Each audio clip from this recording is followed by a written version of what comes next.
Alhamdulillah Alhamdulillahilladzi arsala rasulahu bil huda wa dinil haq yuzhirahu 'ala ad-din kullih wa kafa billahi shahida.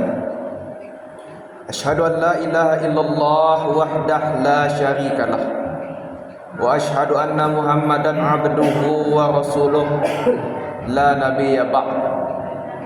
Allahumma salli ala sayyidina Muhammad wa ala alihi wa sahbihi wa sallim tasliman katsira.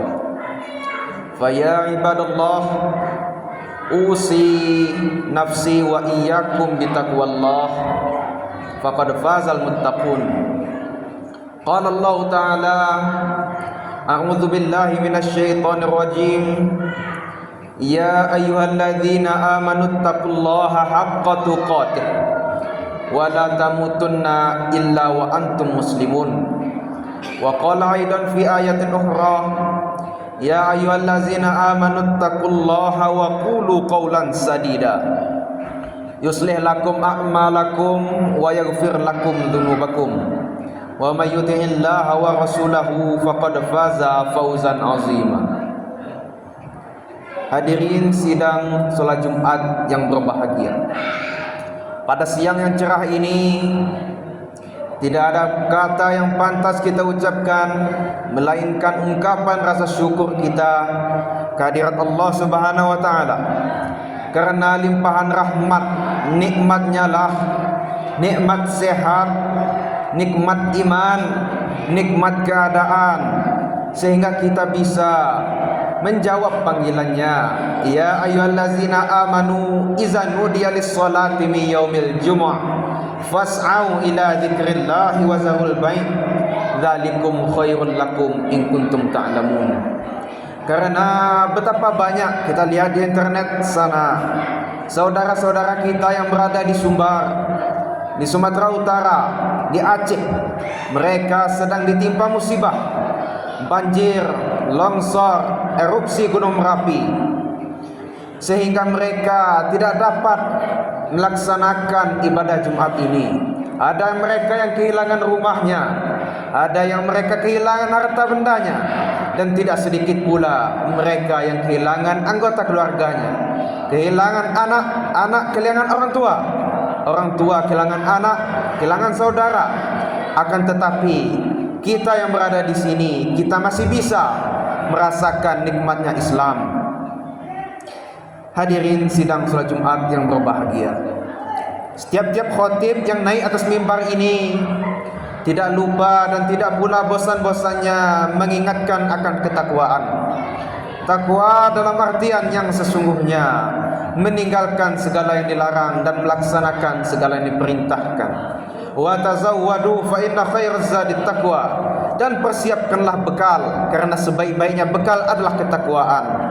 Orang yang paling mulia bukanlah orang yang paling kaya, orang yang paling mulia bukanlah orang yang paling tinggi jabatannya, orang yang paling mulia bukanlah orang yang paling banyak ilmunya, akan tetapi inna akramakum indallahi atqakum, orang yang paling mulia adalah orang yang paling bertakwa. Pada kesempatan kali ini khatib ingin menyampaikan keutamaan umat Nabi Muhammad sallallahu alaihi wasallam. Di antara 25 nabi dan rasul, Nabi Muhammad ialah nabi yang terakhir. Dia adalah imam para nabi, pemimpin para nabi. Tidak ada nabi yang berhak masuk ke dalam surga sebelum Nabi Muhammad mencium bau surga. Tidak ada umat yang berhak menginjakkan kakinya di dalam surga sebelum seluruh umat Nabi Muhammad masuk ke dalam surga. Yang pertama, umat Nabi Muhammad ini adalah umat yang terbaik, sebagaimana yang dijelaskan dalam surah Al-Imran ayat 110. Kuntum khairu ummah ta'muruna bil ma'ruf wa tanhauna 'anil munkar wa tu'minuna billah. Kalian adalah umat terbaik.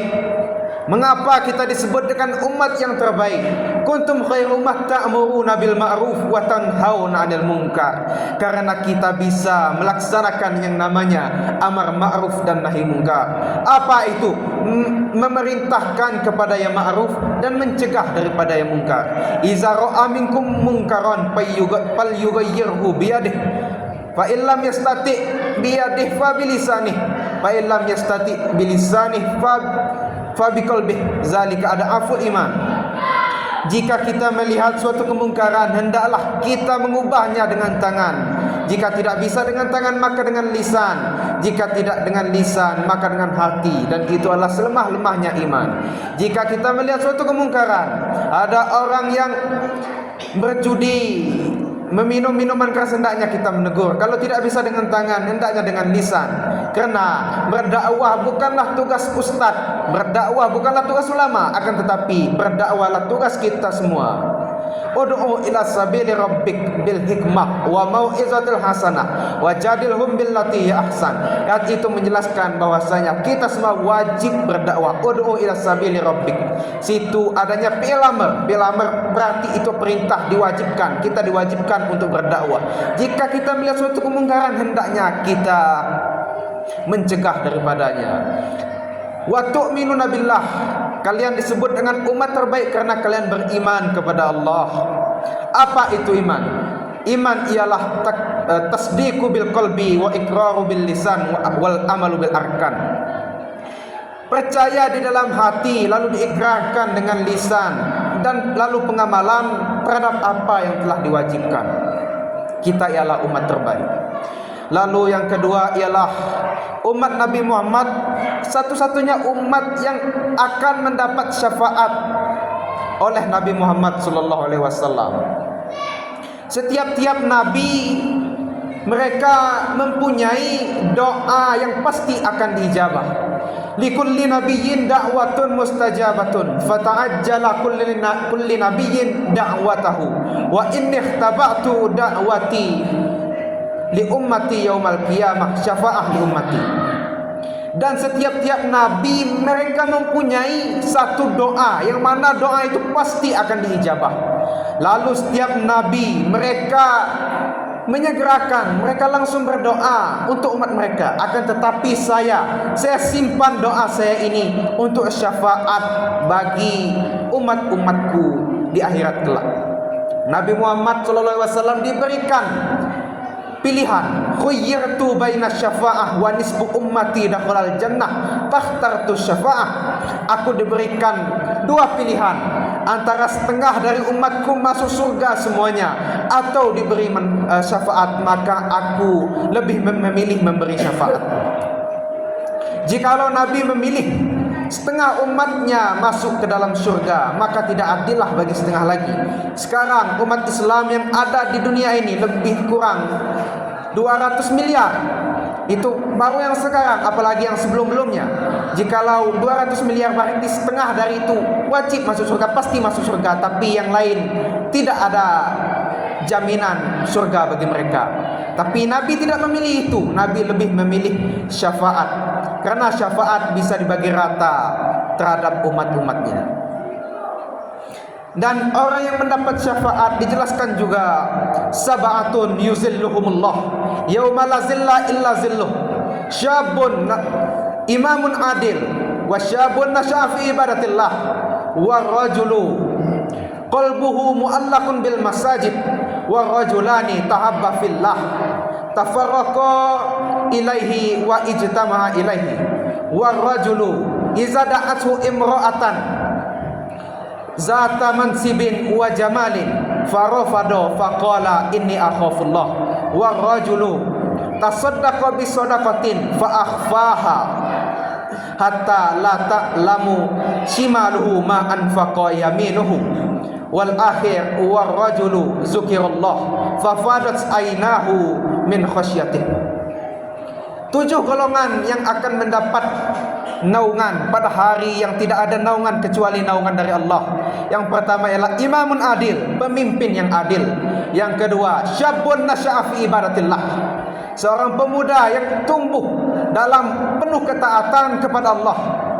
Wa rajulu iza da'asu imra'atan, pemuda yang apabila dia diajak oleh seorang perempuan yang punya nasab yang baik dan cantik, zata mansibin wa jamalin, farafadu, lalu ia menolak ajakan untuk berzina itu. Lalu dia berkata, inni akhafullah, saya takut kepada Allah. Dan yang keempat, pemuda yang apabila disebut nama Allah maka ia takut. Fafadat ainau, berkelinang air matanya. Yang keenam ialah orang yang apabila disebut nama Allah ia takut, lalu ia berzikir kepada Allah. Ada lagi orang yang keenam ialah orang yang sedekah, tasaddaqah bi sadaqatin, sedekah hatta la ta'lamu shimaluha ma anfaqa yaminuha. Seorang yang menginfakkan hartanya sampai tangan kanannya tidak mengetahui apa yang diinfakkan oleh tangan kirinya. Apa maksud tersebut? Ialah orang-orang di sekitarnya tidak tahu kalau dia itu berinfak. Dan yang terakhir, umat Nabi Muhammad bukan hanya bisa mendapat syafaat, akan tetapi umat Nabi Muhammad bisa juga memberi syafaat. Di dalam hadis juga dijelaskan, man qara'al Qur'an wastazharahu wa halun halalahu wa haramun haramahu adkhalallahu al-jannah min ayyib wa syufi'ahu asyratun min ahli baiti. Man qara'al Qur'an wastazharahu, barang siapa yang baca Quran lalu dia menghafalkannya, lalu dia menghalalkan apa yang telah dihalalkan oleh Allah dan ia mengharamkan apa yang telah diharamkan oleh Allah, ia akan kelak dimasukkan ke dalam surga dan ia dapat memberi syafaat dan memasukkan 10 keluarganya ke dalam surga. Ini ialah keutamaan bagi mereka yang mampu menghafal Al-Quran. Mereka yang menghafal Al-Quran bukan saja mereka yang dijamin surga, akan tetapi mereka juga bisa menarik, bisa mengajak 10 anggota keluarganya ke dalam surga. Barakallahu li wa lakum fil Qur'anil Karim wa nafa'ani wa iyyakum bima fihi minal ayati wa zikril hakim wa nafa'ani wa iyyakum bima fihi minal ayati wa zikril hakim wa taqabbala minni wa minkum tilawatahu innahu was-sami'ul alim.